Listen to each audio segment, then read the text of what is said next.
आप सभी का दिव्य आराधना चैनल में बहुत बहुत स्वागत है। आजकल मैं श्रीमद् भागवत गीता के श्लोकों की सरल और आसान शब्दों में व्याख्या कर रही हूँ। हमारे सनातन धर्म के अनुसार वैसे तो बहुत सारे धर्म ग्रंथ हैं, उन सब का अध्ययन करना, पठन पाठन करना इतना आसान नहीं है, लेकिन दो ऐसे महान ग्रंथ भी हैं जो हिंदू ग्रंथों में अपना बहुत ही महत्वपूर्ण स्थान रखते हैं। सामान्य से सामान्य व्यक्ति भी इनको पढ़ सकता है और अपने जीवन में धारण करके अपने जीवन का उद्धार भी कर सकता है। मैं आपको बता दूं ये दो महान ग्रंथ कौन कौन से हैं। ये हैं, एक श्री रामचरितमानस, दूसरा है श्रीमद् भागवत गीता। ये दोनों ग्रंथ सनातन धर्म में अपना विशेष महत्व रखते हैं। आजकल मैं श्रीमद् भागवत गीता के श्लोकों की सरल और आसान शब्दों में व्याख्या कर रही हूँ। अब तक मैंने श्रीमद् भागवत गीता की भूमिका की, उसका पहला अध्याय जिसका नाम है कुरुक्षेत्र के युद्ध स्थल में सैन्य निरीक्षण, और दूसरा अध्याय गीता का सार, इन तीनों अध्यायों की मैं सरल और आसान शब्दों में व्याख्या कर चुकी हूँ। मुझे पूर्ण विश्वास है कि आप सभी ने इनको अवश्य ही श्रवण किया होगा और इसका लाभ उठाया होगा। अब मैं श्रीमद् भागवत गीता का तीसरा अध्याय जिसका नाम है कर्मयोग, जो गीता का बहुत ही महत्वपूर्ण अध्याय माना जाता है, क्योंकि हमारे जीवन में कर्म को बहुत ही महत्वपूर्ण माना गया है। कर्म करना एक प्रधान कर्तव्य माना जाता है। कर्म भी दो प्रकार के बताए गए हैं, एक अच्छे कर्म होते हैं, दूसरे बुरे कर्म होते हैं।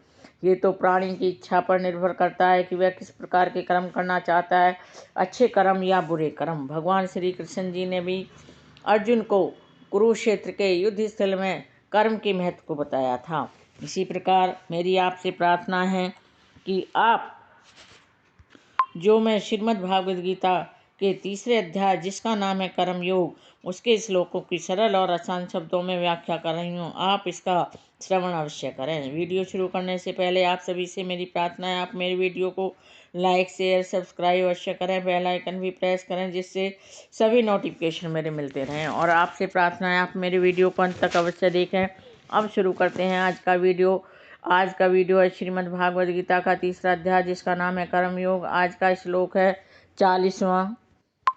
इंद्रियाणि मनः बुद्धि अस्य है अधिष्ठानम है उच्यते एतैः विमोहयति ऐशः ज्ञानम आवर्त्य देहिनम।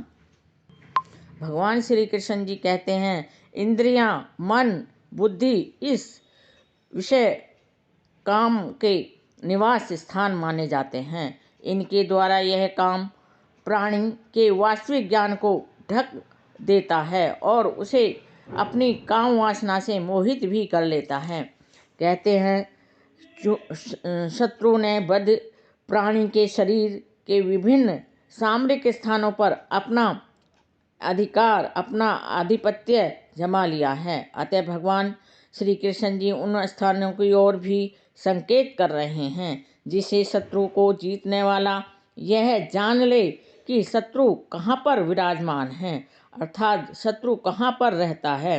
मन समस्त इंद्रियों के कार्यकलापों का केंद्र बिंदु माना जाता है। अतः जब हम इंद्रिय विषयों के संबंध में उनके बारे में सुनते हैं तो मन इंद्रिय तृप्ति के समस्त भावों का प्रत्यक्ष प्रमाण बन जाता है, आगार बन जाता है। इस तरह मन तथा इंद्रियां काम की शरण स्थली भी बन जाती हैं।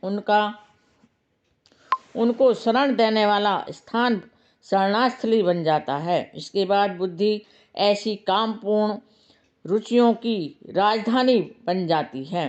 बुद्धि आत्मा की निकट की पड़ोसन मानी जाती है। विषय वासना बुद्धि से आत्मा भी प्रभावित होती है, जिससे उसमें अहंकार उत्पन्न हो जाता है, अर्थात अहंकार पैदा हो जाता है और वह पदार्थ से तथा इस प्रकार मन तथा इंद्रियों से अपना नाता भी जोड़ लेता है। आत्मा को भौतिक इंद्रियों का भोग करने की आदत भी पड़ जाती है, अर्थात लत पड़ जाती है, जिसे वह वास्तविक सुख मान बैठता है। यह थी मेरी आज के 40वें श्लोक की सरल और आसान शब्दों में संपूर्ण जानकारी। मेरे वीडियो में अंत तक बने रहने के लिए आप सभी का कोटि कोटि धन्यवाद। आप मेरे वीडियो में अंत तक बने रहें, इसके लिए आपका धन्यवाद। और आप मेरे वीडियो को लाइक शेयर सब्सक्राइब अवश्य करें, बेल आइकन भी प्रेस करें और कमेंट बॉक्स में जय श्री कृष्ण अवश्य लिखें। शुक्रिया।